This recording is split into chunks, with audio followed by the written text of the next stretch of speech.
I'm so glad that this glass is nothing but ice in it right now.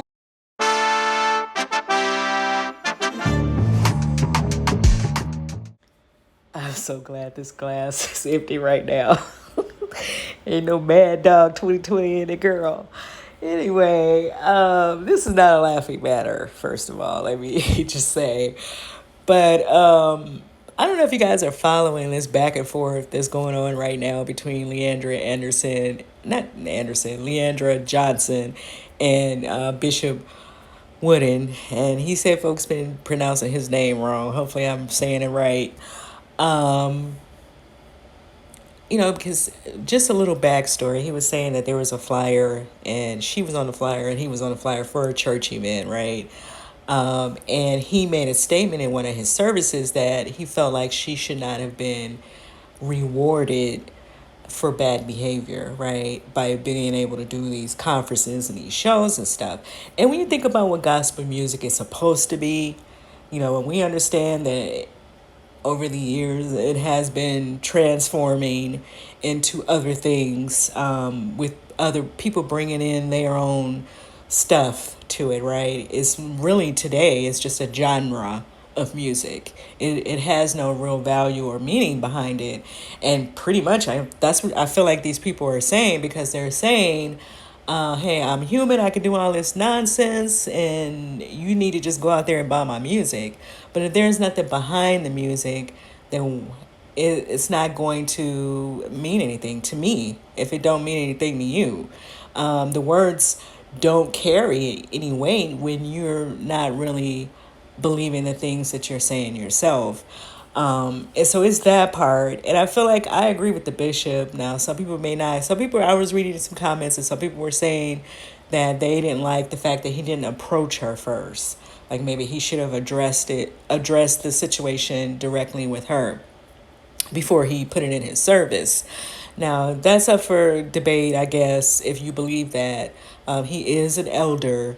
So if he didn't feel the need to do that, I feel like I don't see the issue, because at the end of the day, it's about the truth. And like our girl India Irie told us, the truth just is, and the truth really is, just is.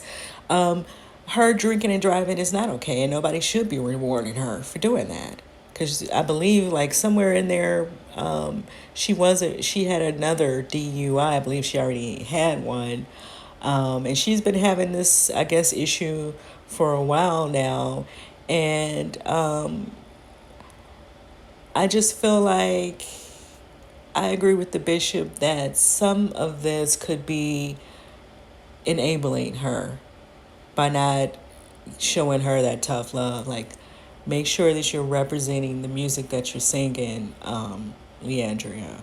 You can't be saying you for God and, and for his word, and you are a true believer, and then jumping online off your Mad Dog 2020 going off on folk, right? And then my thing with her, like she's saying she take issue with people judging her, but what gives you the right to get drunk and judge people? Because when she goes on these rants, she's talking about people.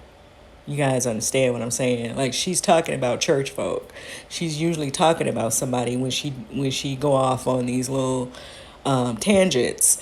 And so it's like, if what gives you the right to have an opinion, but other you're trying to say that the bishop should not have one. And he was not talking from a place of gossip. He was talking from a place of, let's have some standards in what we claim we're doing here, right? Because we're not following the Bible at all, and we all understand that. But how ridiculous do we look and sound if you're calling yourself a gospel singer and you're singing certain songs, but you don't even believe the stuff that you're singing? You know, it's just like people rapping about stuff they don't really live. Why are you even talking about stuff that you don't know nothing about? Because somebody told you to say it and you're just trying to make money off of it. And that's why I said gospel music is clearly just a genre now. and the church as well. Like it's literally a business. It has absolutely nothing to do with spirituality or God, and let's just be honest about that. You know, some people are trying to hold on to that, but it's just way too much foolishness going on at this point. It's just way too much. um you know, and people need to be careful. They really do. Going in these buildings, you need to be careful because you don't even know the type of people you really dealing with these days that are in these places. And I'm just keeping it real. But let me know what y'all think about the whole situation between them. You know, do you feel like he should have approached her first before he made his statement? You can let me know in the comments. Me personally, I don't feel like he owed her that. Like he stated, he was on the flyer as well.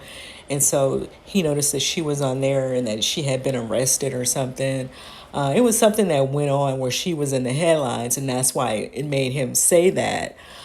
He, like I stated in his interview with Reverend Wu on Reverend Wu's channel here on YouTube, right after Isaac Curry's interview with Leandra, which I think was like 3 or 4 days ago. So I guess he has a YouTube channel as well. I don't really know. I saw the clip of her interview. And another thing the bishop was saying, you know, Isaac was saying, calling him out of, you know, the N word and, you know, acting like he's a op or something. Like the bishop is some type of op. Like this is some type of street beef, right? This is how he's talking. And Isaac Curry don't even come from any of these type of environments.